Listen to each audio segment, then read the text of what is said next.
Good day everyone, I'm Nobil Gakayan. And my name is Jairel Riodique. My name is John Paul Acosta. And we are here to explain how the principles from HCI Modules 1 to 4 were applied to our capstone project, ISU Kawayan Cat, a web and mobile-based application for admission processes with notification system. These modules focus on HCI Fundamentals and Principles Module 1, Attention and Memory Module 2, Knowledge and Learning Module 3, and Physiology, Accessibility, and Task Context in Module 4. We'll take you through each module, highlighting how the concept guided the design and development of ISU Kawayan CAT. For the next presenter in Module 1, Mr. Zairal Reyudique. Thank you, ma'am. And Module 1. Module 1, I will discuss the HCI fundamentals and the principles. So in Module 1, we learn the fundamental principles of human-computer interaction, including the importance of designing user-friendly and intuitive systems. Number 1, the user-centered design.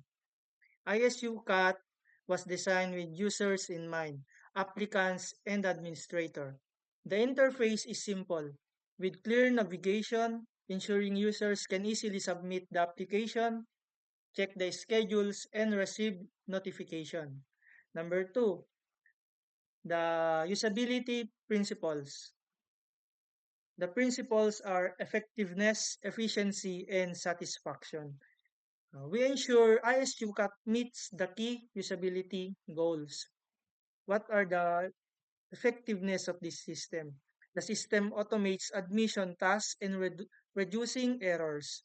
Efficiency. Applicants can submit the tracks, their application quickly.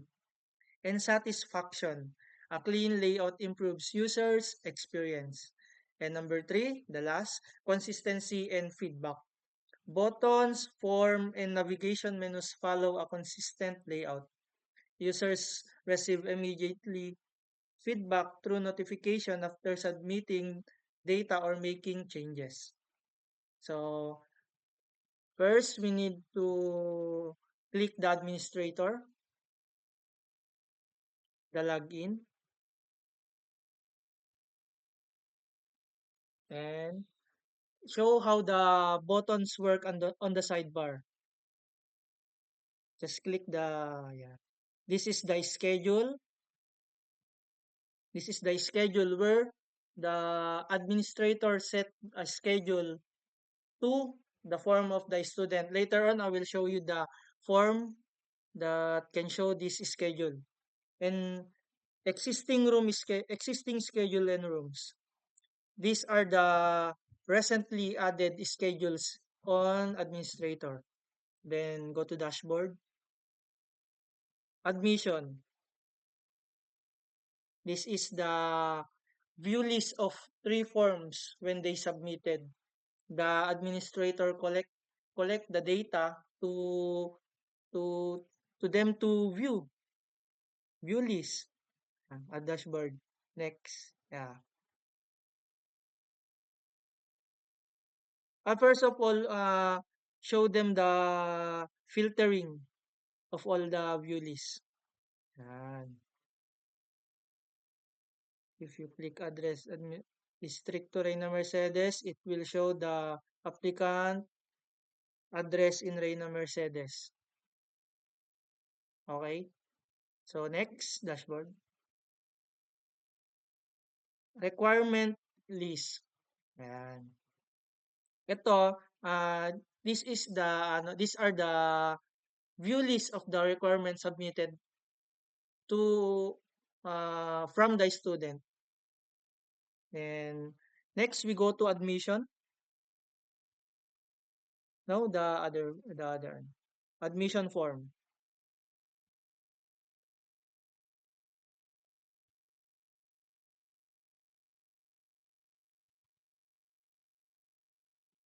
First, we need to log in or create uh, account.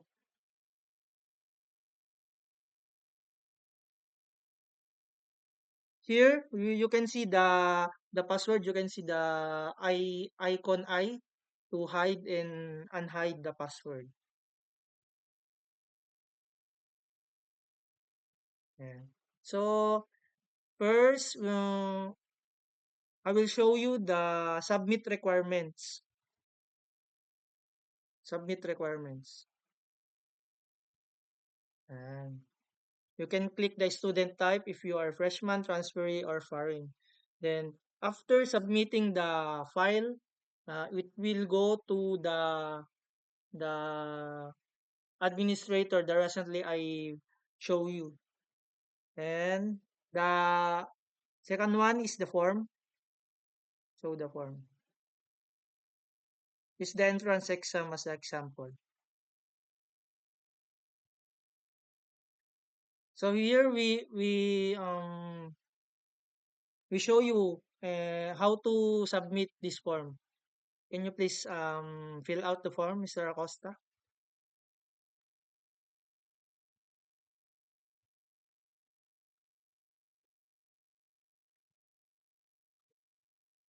Before you selecting the course, you need to first fill out the GWA or General Weight Average.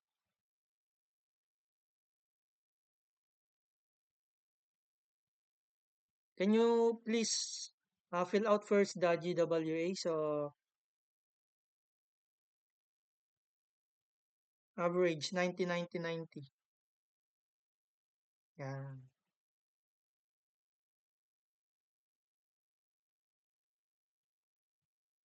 90.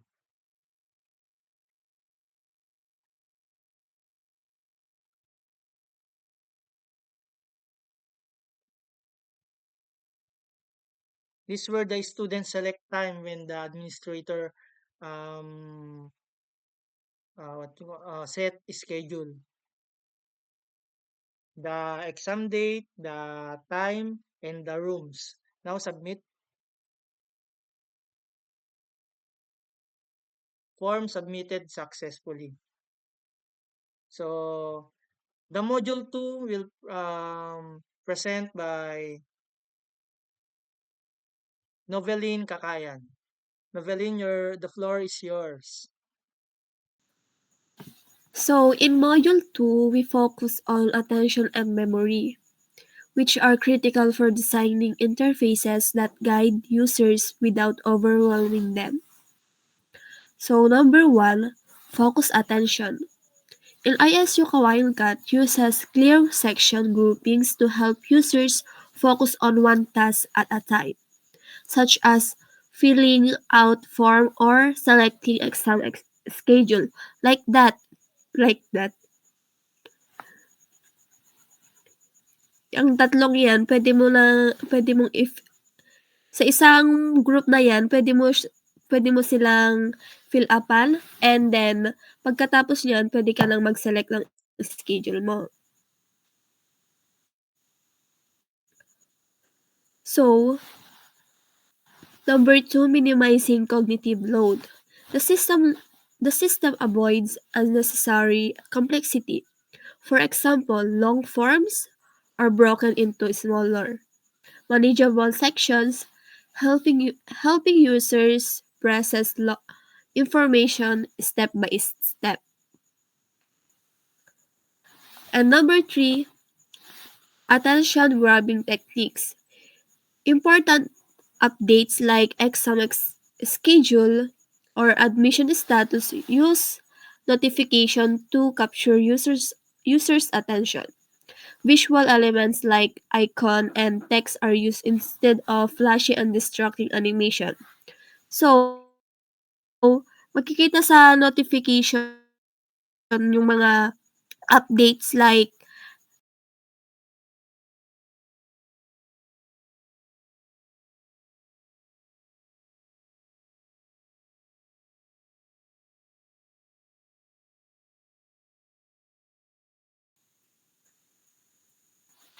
ayan.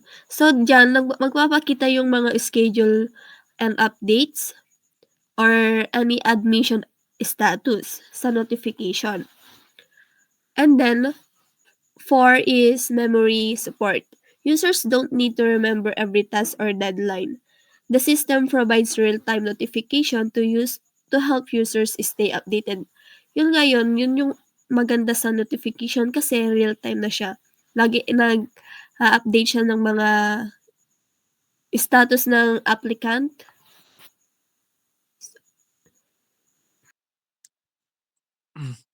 Hello, ma'am.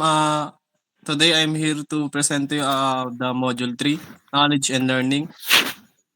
The visual show example of initiative steps, help prompts, and error message. In Module 3, we apply the principle of knowledge and learning to help users interact efficiently with ISU CAT system. Number 1, simplifying decision making. We need this. We design the system to guide user with clear prompts and message. For example, if user skips a required field, the system provides an error message including indicating the what needs to be corrected. And number 2, reducing the learning curve. ISU CAT is initiative and easy to use even for first-time users. Like features like tooltips and step-by-step instruction help users complete tasks quickly. And the number 3, familiar concept. We need to familiar icons, tables, and layout to reduce confusion and make the system easy to learn. And number 4 is the knowledge retention.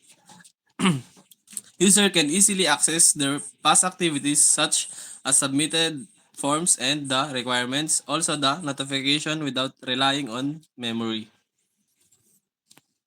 Now, to see the number 1, like the simplifying decision making with the clear prompts. We are in here the ISU registration first, full name, email, then the password.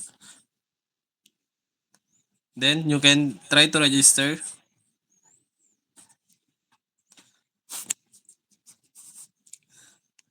As we can see, we have already account. So that's the error trap. Error message, duplication email registration. So let's try new to register.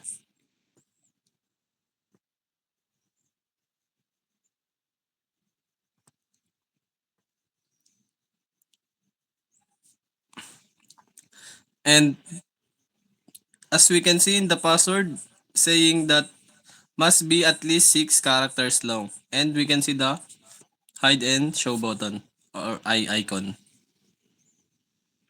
Then you can try to log in. Please can you go back to the registration area so we can see the error there. So try to input an error message in the create password. Can you try at least 5 characters letters?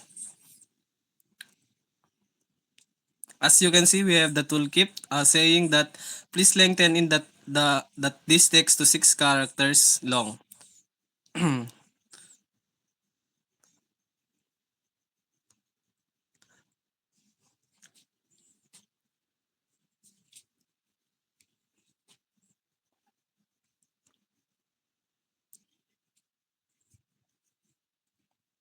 Wait lang. Ano na yun, John Paul? And now we can input the email that you register in login. And also the password. So can you make a bawas in that password? Try to log in. There you go. You can see the incorrect password. So you can you so make sure you input the correct password. Then log in. So now we are in here in the we are in here dashboard of admission or the student or the applicant. So can you go to the view submission history? There you go. You can see the history of the student when they submitting. submitted. After that, we can go to the apply college admission or in the forms. So we can see the guide there. Can you make it faster? Mr. Lyle Rodriguez. Can you submit that so we can see the required submitted for the system? There you go. You can see us in the toolkit. We have the required this.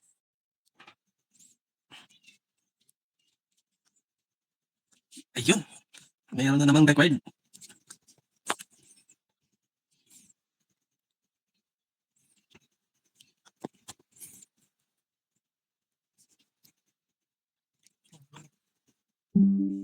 That's okay. That's okay. That's okay. You can now rest, Mr. Zyril Rodriguez.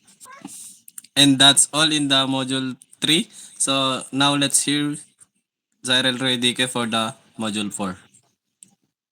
Hello. Now I will discussing the module 4. Physiology, accessibility, and tasks and context.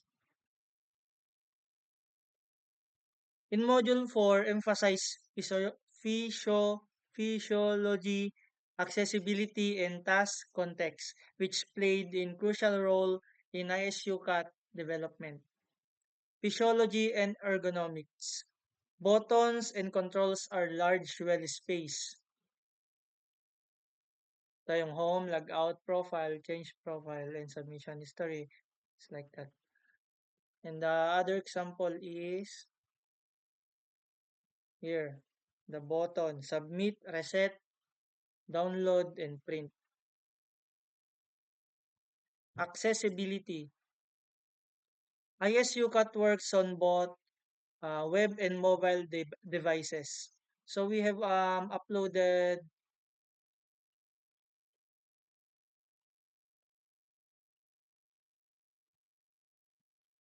ito na lang ba yung ipe-present natin?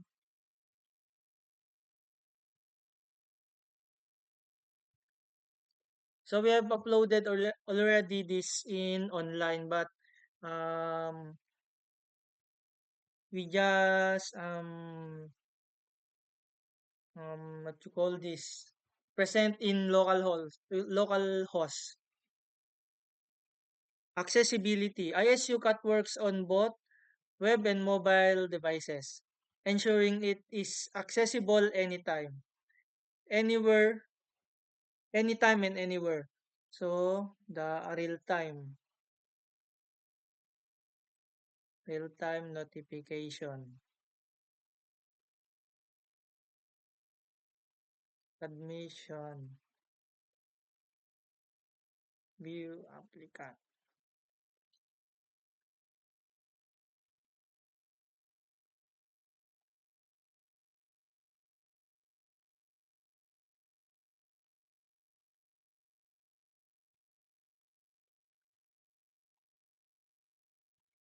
Yan.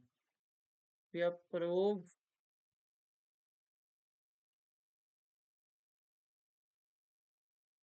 Applicant has been successfully approved. Then later I will show you the uh, email sent by this system. So number 3, task and context. Number 3, task and context. At the organizational level, ISU CAT streamlines workflow for administrators, automating repetitive tasks like managing application and schedule. Managing schedule. Here's where the administrator set the schedule, like I showed earlier, and managing applications. This is the list where they can approve or reject the form. And after approving or rejecting, it will email to the student. And number 4, emerging trends. ISU Kawayan Campus Kawayan Campus Admission Test integrates real-time notification and mobile responsiveness. So, I will show you some example of the notification.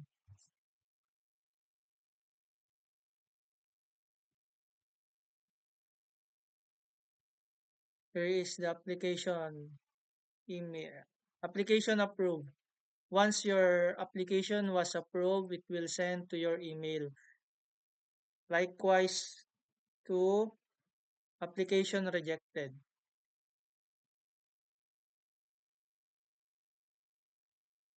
And number 4, merging. That's merging. Sakto.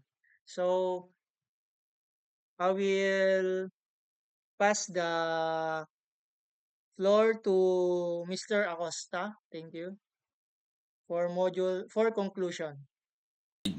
To summarize, we applied the concept from HCI modules from 1 to 4 in ISU CAT as the follows. In module 1, we are here the user-centered design, usability, and feedback. Module 2, attention management and minimizing the memory load. And the module 3, simplifying learning and decision making. And the module 4, ergonomics, accessibility, and the context-based design.